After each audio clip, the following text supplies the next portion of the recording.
Hello बच्चों, let's read the question. A uniform rod of length 200 centimeter and mass 500 gram is balanced on a wedge placed at 40 centimeter mark.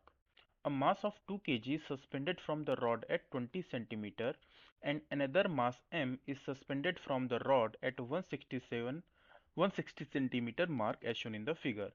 Find the value of m such that the rod is in equilibrium.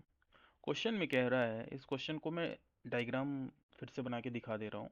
ये एक rod है और इस rod का जो length है वो 200 centimetre है।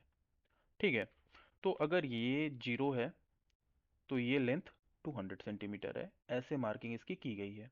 तो यहाँ से इस जीरो वाले एंड से 20 सेंटीमीटर पे, लेट से ये 20 सेंटीमीटर की मार्क है, यहाँ पे हमने एक 2 केजी का ब्लॉक हैंग कर दिया है। This is a 2 KG block. फिर इस जीरो से 40 सेंटीमीटर पर, ये 40 सेंटीमीटर वाली लाइन है जहाँ पे हमने इसको, इस पूरे रॉड को बैलेंस किया है एक वेज की हेल्प से। और यहाँ से 160 सेंटीमीटर पे, यानी यहाँ पर हमने एक 160 सेंटीमीटर पे हमने एक m केजी का ब्लॉक हैंग कर दिया है। तो पूछ रहा है कि अगर ये पूरा ब्लॉक, ये जो पूरा रॉड है ये इक्विलिब्रियम में है, यानी ट्रांसलेशनल और रोटेशनल इक्विलिब्रियम में है, तो इस m की वैल्यू कितनी होगी। तो हम क्या करते हैं, सबसे पहले तो देखते हैं कि इस बॉडी का, इस रॉड का मास कहाँ एक्ट करेगा, इसका वेट। ये होगा वो पॉइंट जहाँ पे सेंटर ऑफ मास, जो कि 0 से 100 सेंटीमीटर पे होगा। ये डिस्टेंस 100 सेंटीमीटर पे होगी और जहाँ पे इसका mg एक्ट कर रहा होगा मास। ठीक है, अब हम क्या करते हैं ना, इस वेज के अबाउट, ये वेज है, इसके अबाउट टॉर्क्स की वैल्यू लिख देते हैं। टोटल टॉर्क जो होगा ना वो जीरो ही आना चाहिए, किसी भी एक्सिस के अबाउट हम लिखें। अगर इक्विलिब्रियम है तो जो नेट टॉर्क है वो जीरो आना चाहिए। ठीक है, तो यहाँ पे दो डायरेक्शन में फोर्सेस हमें दिख रहे हैं।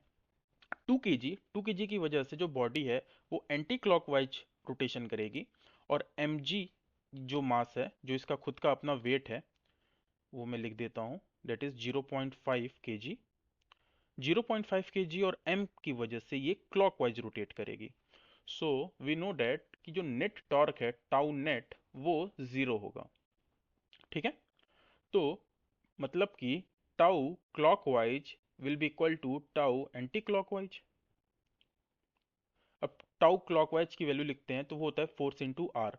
फोर्स जो है वो है 2g, मास है 2 किलोग्राम और g ग्रेविटी, इनटू ये 40 सेंटीमीटर पे है, ये 20 सेंटीमीटर पे है, तो इसके बीच की जो डिस्टेंस है वो 20 सेंटीमीटर होगी, इंटू 20 सेंटीमीटर, हम इसको सेंटीमीटर में ही रख के करते हैं, इज इक्वल टू रॉड का खुद का मास 0.5 केजी, मतलब 0.5 इंटू जी, और जो डिस्टेंस है ये 40 है, ये 100 पे है, तो इनके बीच का जो डिस्टेंस है वो 60 सेंटीमीटर हो गया, इंटू 60 प्लस एम जी जो अननोन मास है, इनटू इसकी डिस्टेंस ये 40 पे है, ये 160 पे है, तो इनके बीच का जो डिस्टेंस होगा वो 120 सेंटीमीटर होगा।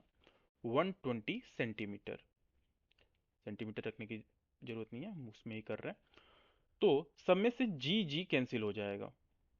ठीक है, so this will be 40 is equal to 30 plus 120 m। This will be 10 is equal to 120 m। यहाँ से m की जो वैल्यू आएगी that will be 1/12 kg। That is option number A. I hope you understood it well. All the best.